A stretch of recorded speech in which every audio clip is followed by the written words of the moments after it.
Well, good afternoon, everybody. We're happy to have you here. Another edition of ZEISS Conversations. Today, we're going to be talking photography. We've got several of our ZEISS ambassadors here. Today's topic is going to be what's called LayFlat photography, and we might dice in a little bit of macro in there too. But we're going to talk about how to approach this type of photography and how to take it to a fine art level. Today, my guests are three of our ZEISS ambassadors. On your left, you see Mr. Professor, I'm sorry about that, Professor Kenneth Hines, sporting a nice white hat there. Glad to have you back. In the middle is ZEISS Ambassador Tracy Page. She gets the center square today. And on the right, our new guest for today and our specialist in lay flat photography is ZEISS Ambassador Kim Bear. Hey, Kim. Hello.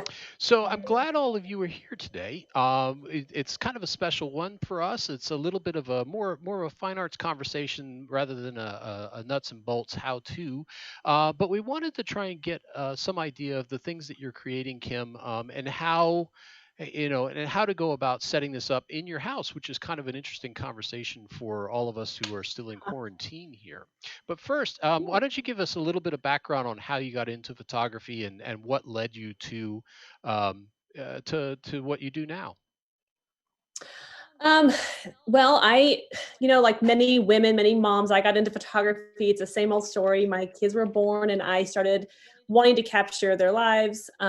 And one thing led to another, and I just became enthralled with it.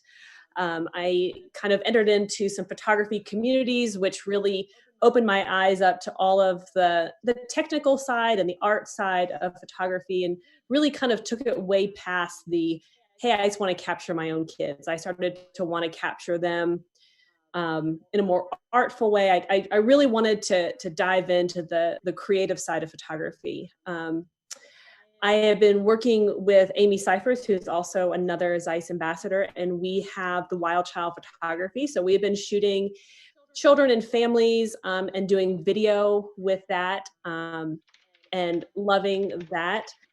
Um, but I came home from a conference and it was probably February, early March, and I live in the Midwest, which meant that everything outside, our typical portrait business, which we do 90% outdoors, was, kind of seasonally on hold. It wasn't a really pretty time outside. And I came home and I from a conference and I was really creatively drained. We had been teaching a lot, we've been shooting a lot, and I just needed to kind of make a left turn. I needed to kind of have some kind of creative break to really re-energize myself for what I had been doing. And it turned out to be something that I actually I knew nothing about it. I didn't even know. I mean, I laugh. I really thought that still life was something that older, like much older women did when their kids were out of the house and they, were photographing flowers. Like that was really the only thing I had ever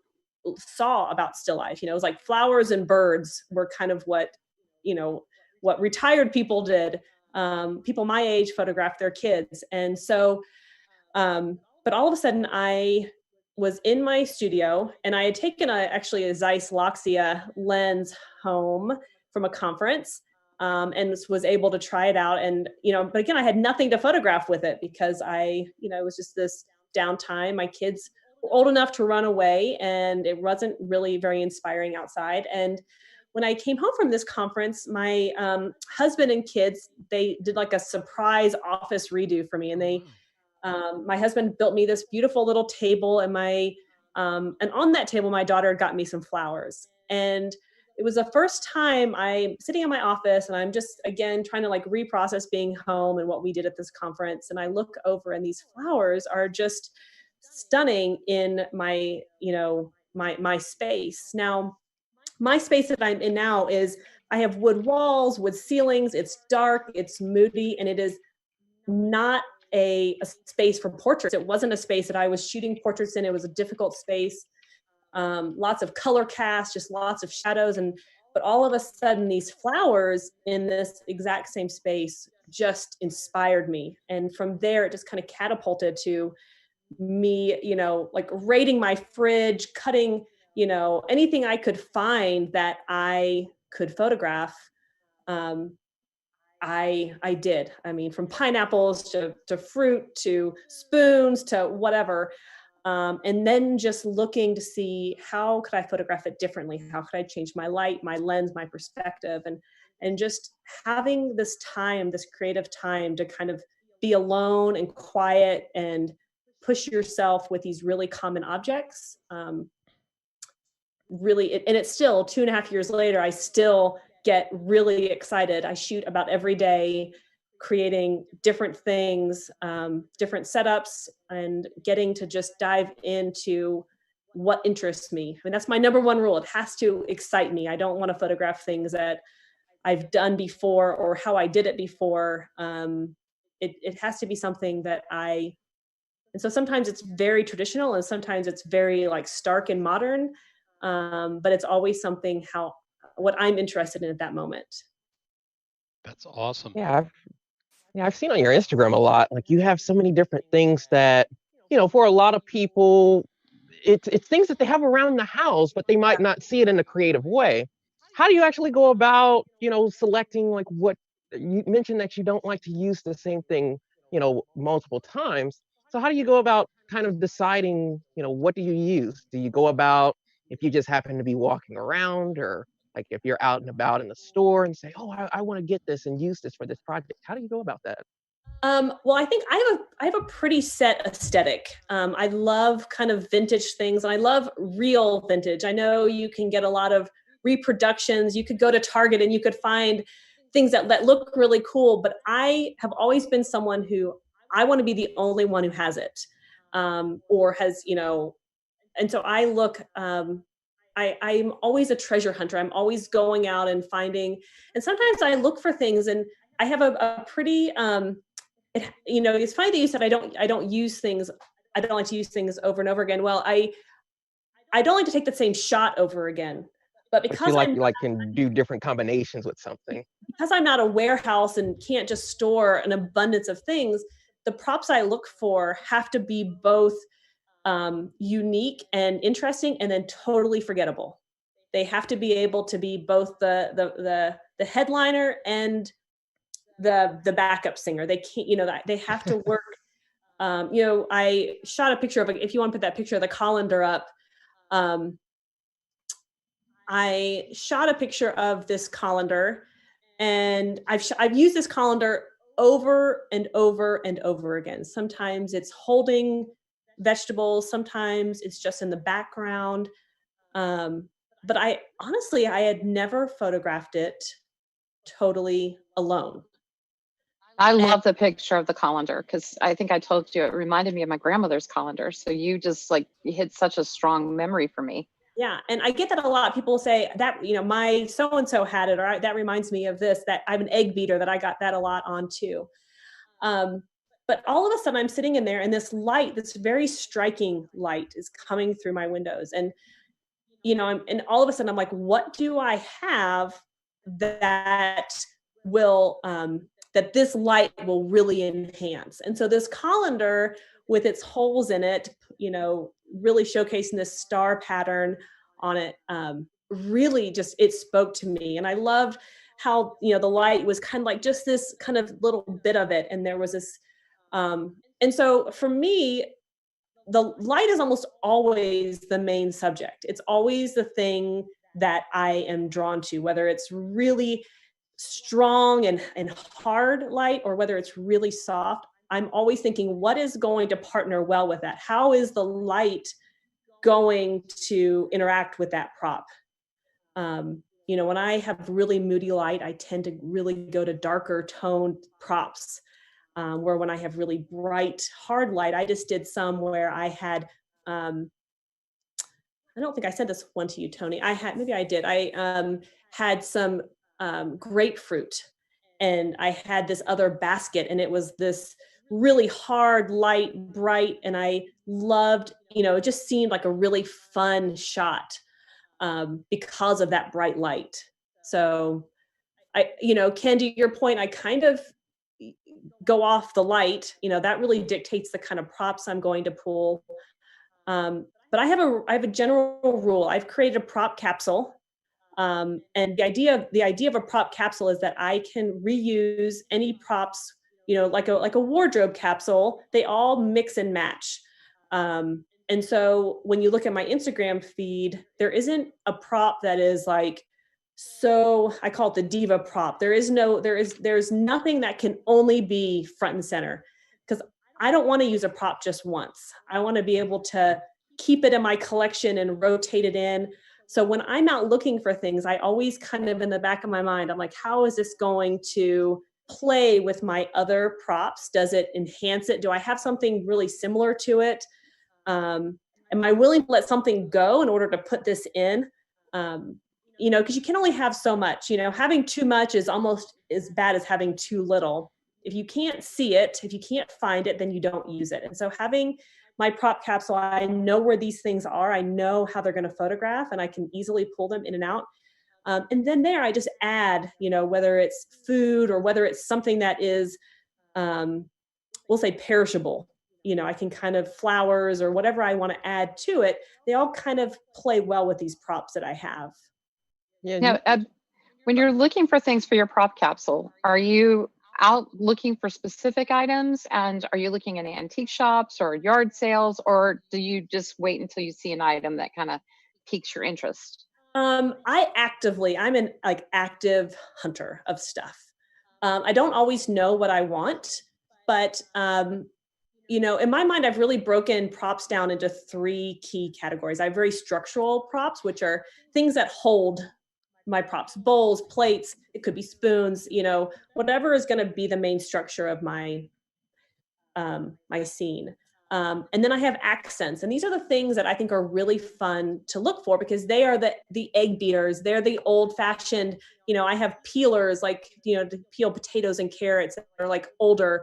They're all the pieces that really kind of make, I think, something feel more authentic than, if I were to go get my peeler from the kitchen that I use normally. I mean, it's black and it's, plastic, and it's not really attractive. So I always look for things that I can add to my scenes. I do a lot of food, a lot of flowers. And so my accents kind of go in that realm. I mean, if you did something else, then your accents need to go in, if you were sports and fitness, you're going to look for things that are totally different, that are going to accent your still life work. And then my third things are the fluff. These are the things that just kind of fill your space. So they might be fabrics, they might be paper items that I kind of layer and lay out. But right now, those are the things that I'm actually like in the back of my mind. I'm like, I need to look for like handwritten letters. I want old letters with stamps on it. I want, because those are the things that I don't have, that I often am wondering, like, ooh, that would be awesome to have. But a lot of times things they could scream my name. As I'm looking, I always laugh. I'm like, I hit thrift stores often, and I always laugh. I'm like, these people who work here, I'm sure they see a lot of weird stuff being bought, no doubt. But my cart is always, it's like one single plate. It's a broken, something. It's a rusty something that might kill you if you ate it with it. It's, what is she possibly thinking I'm going to do with all this stuff? But I think the hunt is just as fun as the photographing of it. So I actively look for, like you said, yard sales. I love estate sales. I love estate auctions, flea markets, anything that, you just can kind of dig and find cool things. I'm down with it. I'm there. Do you find Good that mention. you're drawn to a certain prop and that's what spawns the creativity of the scene you're trying to create, or do you more go at it with a feeling or an impression of a mood you want to create and then build the prop set around that? Typically it happens, there's a prop, and typically for me, it's a discipline. Like a runner goes out, whether it's raining or it's sunny. I'm like, I'm going to photograph something today, and what do I have? And what can I layer in to make this work? today, if you look on my Instagram page, I did a picture of some blue bowls and some blue plates. And actually I have it here, but this was the prop that spawned, that kind of, it's just a glass little thing. I didn't actually have anything in it. And from there, I'm like, what goes with this? This has kind of a blue hint to it. And so that led me to pull some blue plates in. I have a little photographer's cutting garden that's just outside my little studio door, where I keep some fresh herbs and some lettuce and some other things that I can just go quickly cut. And from there, I'm like cutting basil and lavender and mint and whatever else I could to kind of add that organic element. And, just kind of, it's a process. Sometimes I photograph just this. I have photographs of just a single prop, and how the light, the light is such a integral part to it, that sometimes the way it's casting through a prop, I want to spend time there. Other times I just start building a scene like it would be if you were actually a baking scene, or, where like something is kind of being made. And other times it's like this, where it's just kind of laid out a pretty way. I just kind of start to pull things in. And I find that if I have those three main, something structural, some accents, and some fluff, that I can kind of I have enough things that I can start to add in and play and layer. But there are times, some of my, sometimes I'm like, no, I'm going to create something, and it's really simple, and it's okay. Like, I did it today, check, I did it, kind of, I made the effort. It's not my favorite, but I made the effort. And then there's times where I'm like, I'm going to shoot something today. I'm going to just use what I have. And I absolutely love it. The shot I did, it was of the vegetables.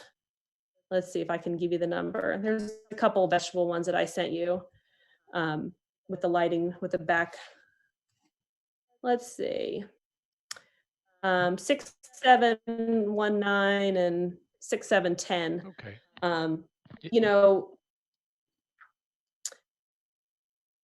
When I, sometimes it's like, this was a shot that it was actually like, I am going to photograph something. And I pulled anything and everything out of my pantry in my kitchen that I felt would work together, that had some kind of color harmony. And, when you look at these images, they don't necessarily, it's not like I'm making salsa.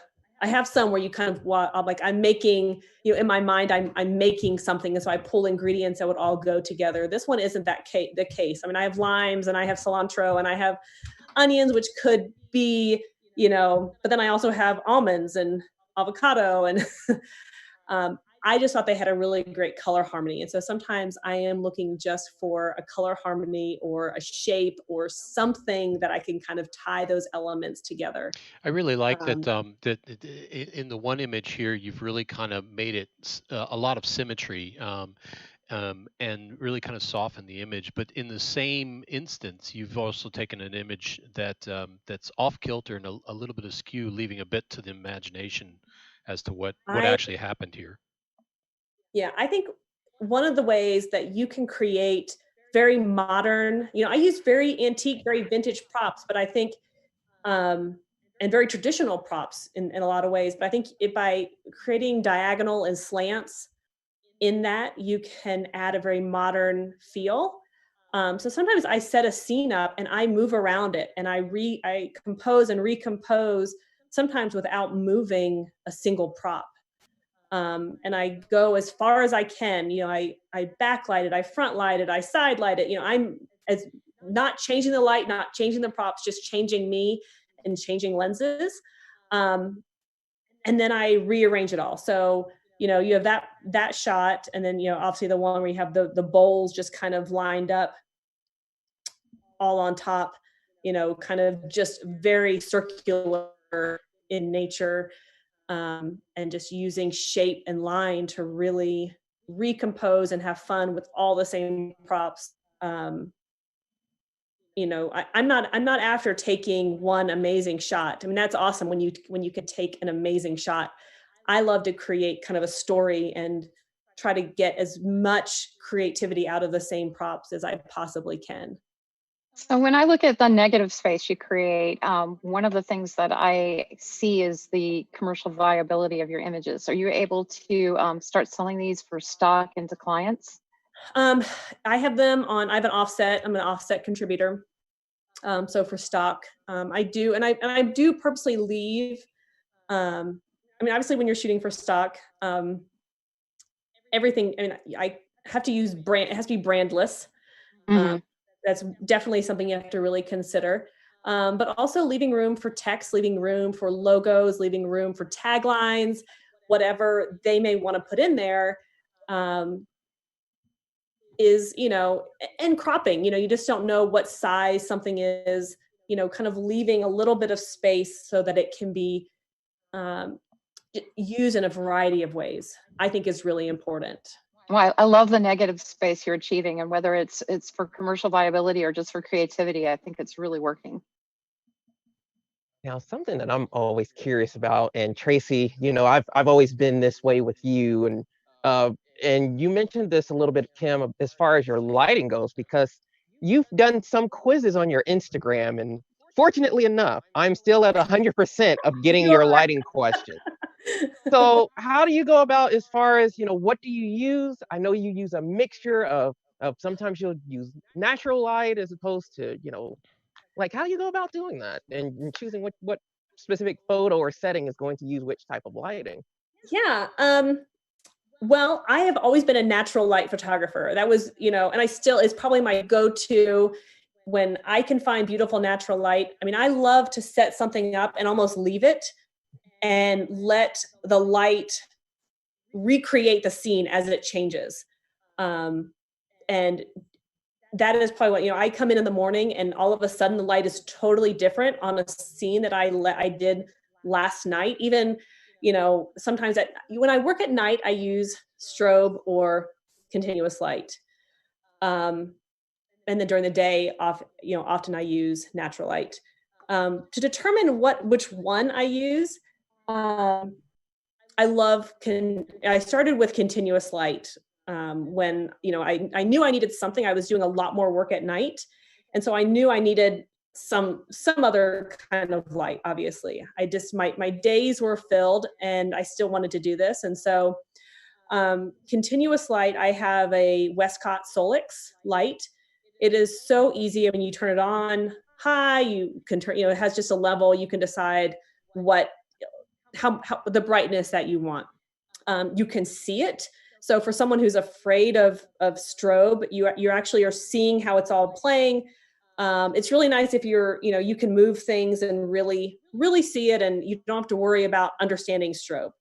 Um, and I love that light.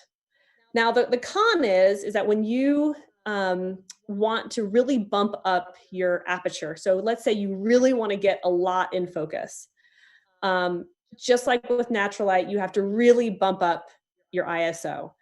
Um, and so, sometimes that has a negative side of, you're adding a lot more noise, or you're adding, so there are limitations. You also have to be in a dark room to really use it and to really see just that continuous light. So I had to work in a dark studio with just that light on, which, is pretty good. I don't have a whole lot of cords and a whole lot of um, things to worry about in that case. But just FYI, if you're thinking I'm going to take this light on, to a business, like this is how I shoot, and you go in the middle of the day, you're not going to see as much of an impact with it. Or if you have a room that has other significant lighting in it, it's gonna mess with the continuous light. So my next step was I got the Westcott FJ400 strobe. Again, super easy. Like they have, I know Pro Photo really kind of, and then, a lot of other brands have really made it easy. It's a dial, high, low, you don't really need to think a whole lot about all of the technical stuff that was pretty scary before with strobe if you were brand new to it. And I actually really love Westcott because I can get very dramatic looks even in a bright, bright room. Because you can, if I have my camera really set to, my sync speed is 1/200th of a second, pretty much unless it's crazy, crazy, crazy bright in here, it's just going to pick up the strobe. So I can still work even at night with my office light on. I don't have to be in pitch black. So they're all fun to work with and they all have benefits. The strobe is obviously much more powerful and I can keep my aperture up higher without having, I can have a reasonable aperture, reasonable ISO. Obviously my shutter speed is going to be at 1/200th of a second. And then I can really crank up my aperture if I want to get everything in focus. If I really want to do, especially if I'm doing a flat lay where I have lots of height variation and things like that. Or if I just really want a really detailed image, where I want no softness. I want to get all the texture. I want to get all of that. Having a higher aperture really allows me to do that. So for those of you who are following this part of the conversation, so what we're talking about is the flash tube on a strobe usually has a lot more power than the continuous light. There are continuous lights now, 3,000, 5,000 watts that put out a lot more power, but if you're a portrait photographer, that's almost too much power hitting your subject. So a lot of the LEDs are going to have a lower power, so you would adjust with your ISO. And then a flash tube, you can make it a lot stronger because that shorter duration, that shorter burst isn't going to blind your subject. So that's why those are designed differently and why she's getting such a different power output from one to the other. And Tony, you can show, I sent one of the behind the scenes with the fruit or the veggies set up. Mm-hmm. And that shot is with the Westcott Solic. So that is a continuous light. And, a lot of the Westcott FJ400 strobe has a beautiful modeling light. I mean, it's pretty dang close to what you're going to get. So, using a modeling light to really see and move your objects around. Because one of the things that I love in my images are shadows. Shadows play an integral role in them. I like hard shadows, but I also, I tend to kind of, I have all kinds of shadows. I tend to kind of like a medium shadow, like something that shadow is a part of the shot. You notice it, but it's not super, super hard. And being able to see where those shadows fall and how it starts to shape, whether it's my negatives or shapes the flow of the image, is really important. So that modeling light is really key to placing, because when you take a perspective of a flat light, all of a sudden your shadows can start to overlap each other. And, you want to make sure that when you look down, it is a different perspective than when you kind of look on at something. And so having that is really key. When you're photographing these things, is there the same with lighting as far as what you might choose for each scenario? How's it with lens selection? Do you have a go-to lens for a specific setup? Yeah. Do you use a variety of lenses?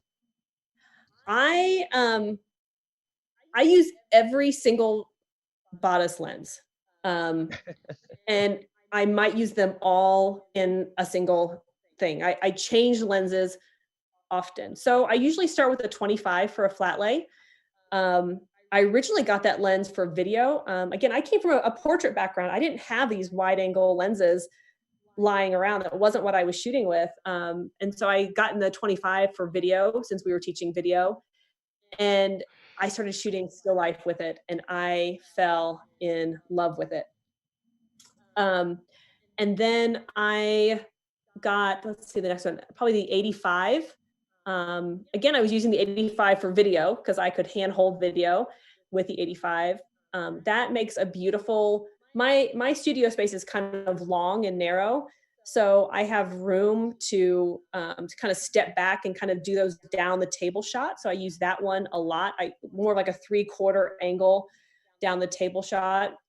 I use the 135 indoors if I really want to get kind of a tighter shot. And I don't have let's say I don't have a beautiful studio space. I don't work in a beautiful, you know, aged room. I don't have all white walls. And so I have to be careful with what I show. I have got internet cords and a filing cabinet. You know, probably like many of you, you have got stuff that you don't really want to show. And so that 135 for me really lets me really narrow that focus and kind of help to eliminate, you know, I don't typically do a down the table shot with a 25 millimeter. It's too wide. It shows too much. But I really love the 85 and the 135 for those kind of shots. I use the 40 millimeter often if I want to get detail shots. I love the close focus on that lens. And then I just love, you know, it's a great kind of normal lens. It's not wide. It's just a great kind of like what your eyes are seeing. So I use that one a lot. And then when I want to get like a big scene. So if I want to use my entire, I have a farm table. So it's a legit dinner table that I shoot on. And so if I want to get the whole scene, the 18 millimeter is what I put on just to really, I can get the whole table without having to get up on scaffolding. I mean, with flat light, you know, you have to think how high can you hold it, you know, and see your camera, you know, and if you're not doing this professionally, like if this is not your genre, you probably don't have tether tools and you probably don't have, you know, all these other, you know, tripod arms and boom arms and all of these, you know, C stands. And you may not have all of that stuff to do kind of that lay flat. So you're holding it up in the air and you have to be able, can you take the picture? Can you see what you're taking? And so the 18 and the 25 really become great because I can get a bigger scene and still see the back of my camera and not stand on my table. I mean, So like I'm looking at some of the pictures and I'm just like, wow, I wouldn't have ever thought that, you know, like the 135 especially, I'm like, no, I'm pretty certain she couldn't use that. But, you know, Yeah. the fact that your space is so wide and you're able to get away with that, I'm like, oh, that's pretty cool that you're able to do that. And it's excellent. You know, I often will put, you know, my things at the front of my table. And when I shoot with it, I can get really close and then it kind of falls off. You know, I never really show the background. I just show the back of the table. I don't really show the wall. I don't show anything else. And it's a beautiful, beautiful lens if you have the space for it. And I do, and I use it. You're the great thing about lucky ones. Yeah. The great thing about the ZEISS lenses too is because there is such a minimal distortion, vertical distortion, so you can change lenses out without really distorting too much of your image. Well, and the other thing is that they're light. And I find, you know, before I had, you know, when I shot with a Canon, I always had my eye up to the lens. Now I often will hold my camera up and take pictures. And they're so light that I can hold it up and not feel like I am, you know, it's not a workout. Because a heavy lens, it's hard to kind of get some of those angles consistently. And so that's kind of, I mean, I will put them all out and often I use at least 2 when I do a shoot. But there are times I use all 5. Just because I want to see what happens. Sometimes it's just, you know, again, part of the process of what else can I do? Changing my lens out is just as important as changing a prop out. I mean, it gives you a totally different look.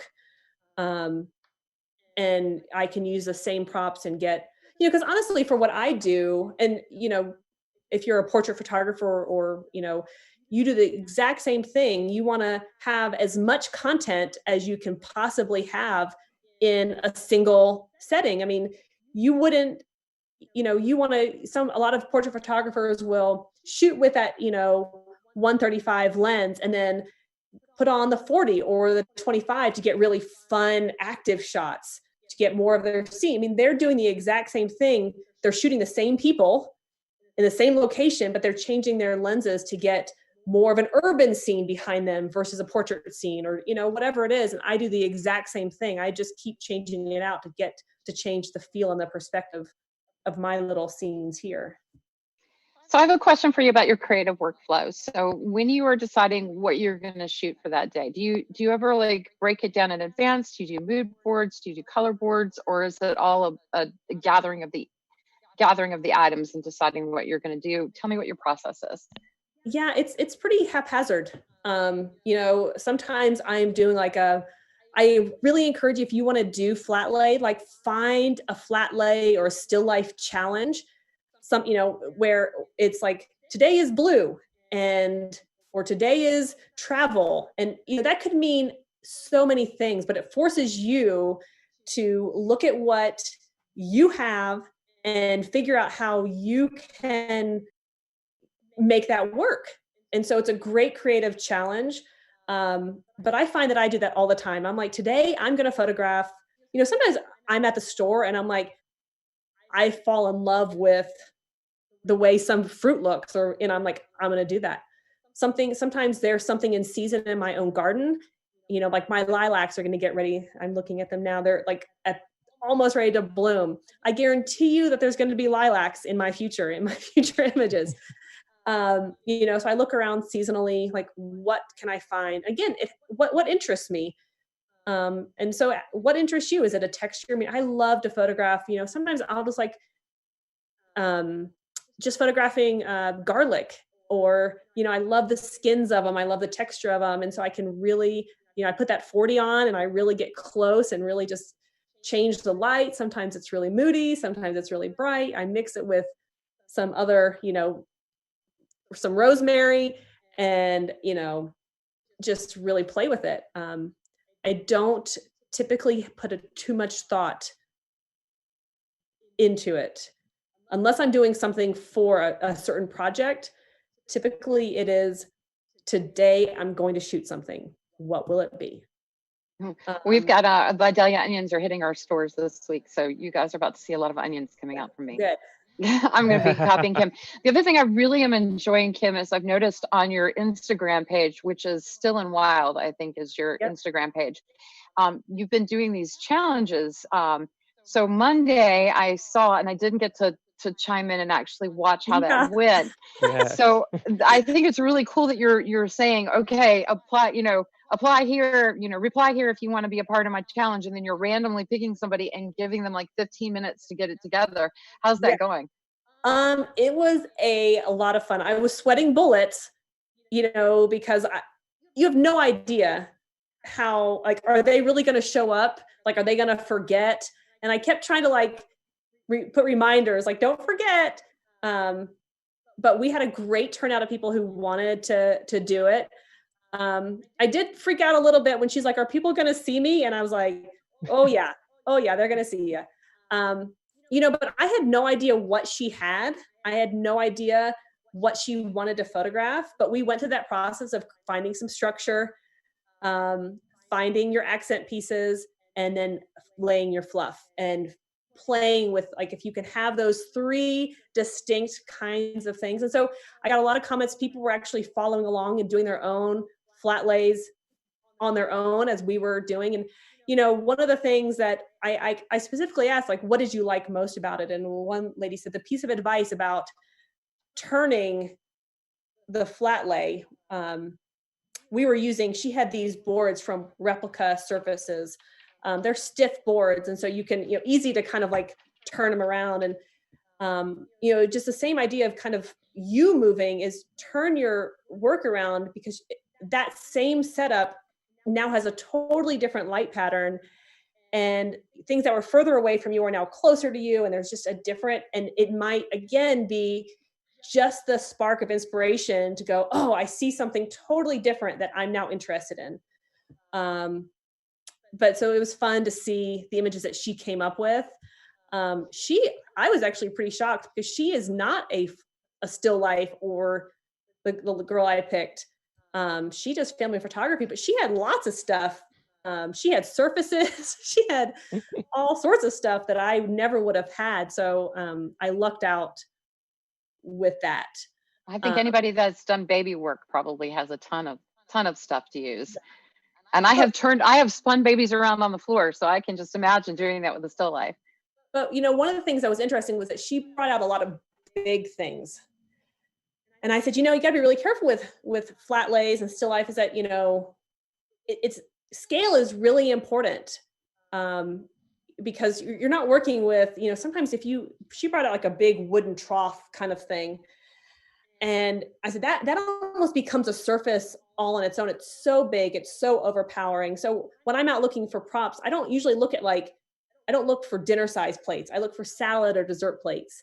I look for smaller bowls, because all of a sudden, if I have to fill that bowl or that plate, that can be a lot. I mean, it can take a lot to fill a dinner size plate, but a salad plate.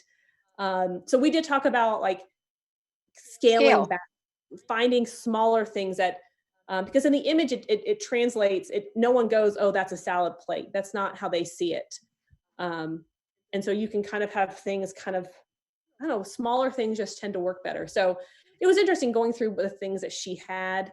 I couldn't quite see what she could see. She was showing what she was doing, but I couldn't quite see it all. So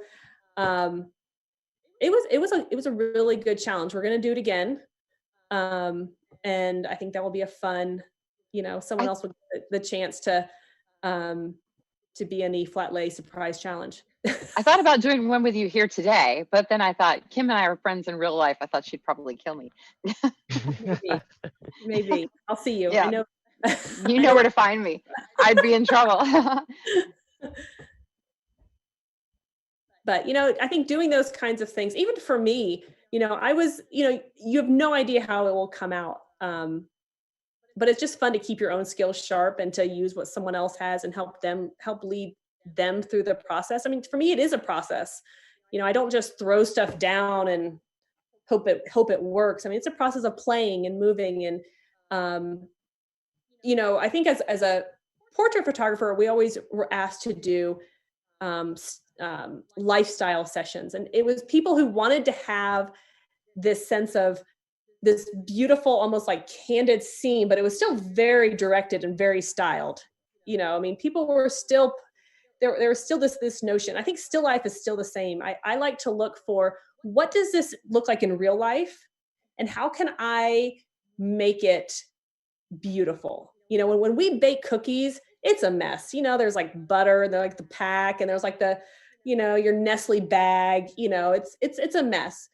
But there's chocolate chips out, there's butter out, and so it's like, how can I turn those elements into something that is believable and still beautiful? It's like when you go to an IKEA catalog. I mean, no one just has one pair of shoes and one sweater hanging in the closet, yet we go, oh, that's such a beautiful closet, I want it. It's believable, even though it's highly styled. And the same is true with still life. It's taking the elements that need to be there and then stripping everything else away that kind of clutters it up. So it still is people understand what's happening, yet you don't need to have all of the mess of the realness sometimes that happens in it. Now, I'm sorry, Ken, go ahead. Oh, well, you talked about the lighting, and you mentioned previously a few minutes ago that with how you're shooting now, you kind of changed your whole kind of way of kind of holding the camera or utilizing the camera. So what are you using now in terms of camera? Because we answered lenses, but I forgot to ask you about your camera. I use my Sony A9. I love that camera. It's a workhorse. Yeah, I love my A9. That's one of the best. For this, it's a little overkill. I don't do a whole lot of, I don't need to take 20 frames a second. I'm not doing sports, a lot of the awesome features, I don't need, I guess, but it's a beautiful camera system. It's what I'm used to. My lenses work beautifully with it. So yeah. So for those of you who are at home right now too, which is most of us, a lot of what Kim is doing, we're all looking for things in our normal life that's around us to photograph, and her work translates really to all of the things she talked about, photographing chocolate chip cookies and the baking process. And, you know, as we're doing these things and experiencing these things in our homes and with our children, go look at Kim's work on Instagram at Still and Wild, because her ideas and what she's doing are really fantastic. And I think it will raise all of us up a notch by kind of using that as a guideline to how to photograph these things and these moments in our life that we're going through right now. So I'm really enjoying what you're doing. And I love the idea of your challenges too. And everybody, I am encouraging you as well to follow her Monday challenges and do those with her, because I think they're really cool. Kim, I love the whole concept. If you go to, it's actually still_and_wild. It's a bit ridiculous, but that's what it is. So there is another Still and Wild, and she does different things. Beautiful things, different things. You're the only one in my life, Kim. Nothing. hey, Kim. So yeah, and look for, yes. I was just going to say we had a question in the chat about some of your flower blooms, and I'll admit that I'm a bit of a collector. Speaking for the brand, that I have a bunch of your images that you've sent me previously, but I was just grabbing a few here just to kind of show people some of the different things that you're doing with styling the flowers. You know, and either using them in that LayFlat technology, or even creating more of a still life with them. It's really fascinating what you're able to do, and just the depth you're able to get of that image itself. Yeah, I am really fortunate. So, you know,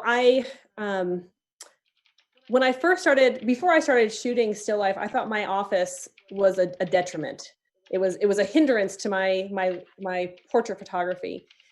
But in still life, it's beautiful, because the previous owners of our house actually put up, I have 3 large windows that sit next to my shooting table, and they have black blinds on them, and I have dark walls. So when I really want to create a moody background, I shut my back 2 sets of blinds. And so everything, I think you were putting, was that a big basket of colorful flowers that you had up? Yeah. It was. It's beautiful. Yeah, I'm kind of moving around, but there's the dark one for you.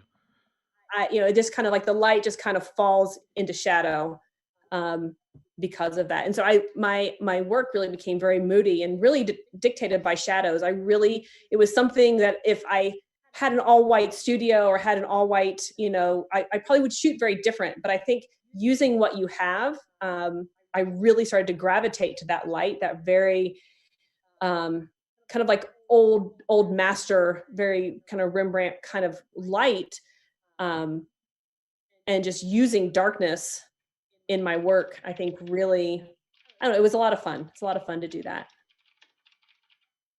Awesome. Yeah, I mean, you know, I always like your images, and I just look at like, how does she? I wouldn't even think to photograph something like that, especially the one that you did with the carrots. I don't think I would have come up with that one. You know, if you don't force yourself to come up with stuff, I probably wouldn't come up with it either. I love how creative you've gotten. And I think your key, what you're saying earlier, is you keep photographing and you keep going, you take things out and put things in. And I love your whole process. Yeah.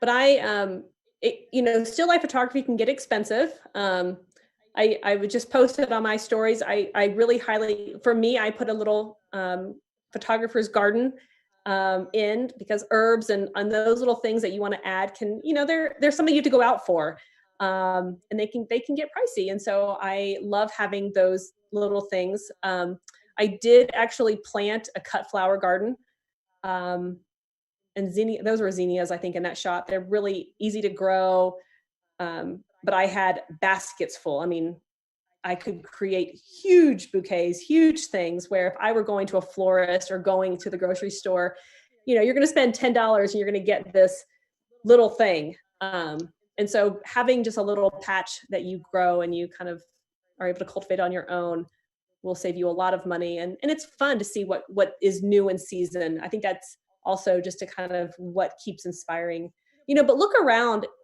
flat lay photography is in advertisements you see. It's all over the place. Still life photography, you know, better known as brand photography. You know, you look at Amazon, you look wherever, how cereal boxes are, you know, or whatever, you know, so it's everywhere. And I think you can look around and find your style can fit into that no matter kind of what you photograph.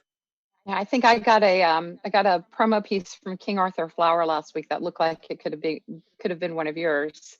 It really reminded me of your work. So you're absolutely right. It's very commercially viable right now, and I think there are a lot of different outlets for even being able to sell that. But I'm also getting emails from my clients from my Instagram saying, please post more flowers. It's really been a helpful thing. It's been hopeful. And I think that the flowers and the beautiful imagery and the herbs and, you know, right now we need to see those beautiful images to counter some of the negative media that we're seeing. So thank you. Well, look at it. I love it. It's fun. Keeps me going. Oh, absolutely. Now, for anyone that might be out there that's like, oh, you know, this is a very great idea. You know, what kind of like final thoughts would you share with someone if they're interested in doing this and kind of getting started or trying to play around with things that they have at their disposal if they're not able to go out and, you know, purchase anything? What do you have to say to someone that's like in that particular crowd? I would say find a really simple surface that you have. It could be a piece of rolling, you know, it could be a piece of wrapping paper. It could be foam core. It could be a metal sheet pan, cookie sheet that you have, something that's really simple that you have lying around. And then I would tell people, find something that you're interested in, whether it be one spoon, whether it be a collection of something that you have that is all about the same height. You know, let's start simple. We don't need to have a bunch of different heights. Start with something that is truly flat. And just spend time and put it in different light. You know, put it in all the right light and all the wrong light. You know, just play with what it does, how it reacts, move it, and do it until you are like, I can't do anything else. Like I've spent all my creative energy on it. And then just see, you know, take it into your editing software or wherever and just look at those images and see, what did you create? I also suggest, this is just a tip, LayFlat photography does typically need to be level. And I am the most unlevel person. I'm like an old house. Like I am unlevel in every way. So with my surfaces, if I have like a corner of a table or something, I do try to get my viewfinder lined up. So with at least two corners so that, you know, you can kind of see if it's cockeyed at all, you're going to see that you see space outside of your table. So I do try to like use my edges of my surfaces to line up with my viewfinder, because often I am hand holding it. But ideally you want to try to get it as level as possible so that nothing is like rolling off the table, or so take a couple of shots, even if of the same thing, to try to get yourself level. That's a really great hint. I appreciate that. Thank you. Yeah, I know I used to be the world's worst at level. I'm like, I always used to have my images tilted to the left and I never understood why. And I'm like, finally, I figured out how to compensate for that. I know it's a little disconcerting when you're looking through a camera because it's the opposite of the way you would move in nature. So we have to kind of be aware of that and aware of our spaces. Yeah. But you know, the great thing about flat lay, as we kind of wrap this up, I'm sure, is that no one is watching. Your objects don't care. They are just, they're just there for your benefit. So go have fun, you know, take a bunch of terrible pictures, take a bunch of great pictures. You know, I take a ton of terrible pictures. I don't show them. I show the good ones that I really like. I also, this is just for me, I don't care if other people really like them. I like them. I think that's probably as important as anything, is if you like the work you're creating, then show it, and it certainly will find an audience. So just go and be and do that, and not be concerned if it makes sense or if it is going to be well received. If you like it and you want to share it. I think that's great. I loved what you said before about the apple in the back doesn't complain if it's not front and center. It's like, you do what you need to do with it. They're not going to complain. They don't care. It's your decision. Yeah, Yeah. wasn't gonna let you go without bringing that up. I thought it was an excellent comment. Yeah. But it really does, and you're really showing that as well, that that what you're creating is really an extension of your imagery and your art, you know, the from concept to completion, and it's really excellent to see the detail in which you put together. Yeah. Thank you. Well, thanks everybody. That's about an hour for us. So I just want to say thanks everybody for being with us today. Thank you for watching at home. Our three ambassadors again is Kim Bear is our is a ZEISS ambassador who focuses on LayFlat and has been teaching us a lot today about vegetables and apples and flowers that are coming into bloom. So I need to go find a table myself that I can start practicing on. Yeah, I want to see what you do. To take photos our of own Tony group or to eat challenge. them. Yeah. No, I have to spend less time behind this computer and more time behind the camera, certainly. We want to see more bread photos, Tony. Those I can do. So because of course there's always a nice treat when I'm done photographing it. But Yes. thanks to Kim. Tracy, thank you as always for being here and helping moderate, and Kenneth as well. Also, thank you both for being here and helping us introduce Kim and her work to the group and having everybody here. Thanks, team. So thanks to everybody who's showed up today. We appreciate having you on the stream. It's been a great and educational time. Thanks again. Thanks to all our ZEISS ambassadors. And hey, get out there, take your camera, whatever it may be, find some fruit and try this out for yourself. And make sure to tag us on Instagram or anywhere that you're going to post. We'll make sure to take a look and we'll be excited to see your work. Thanks again.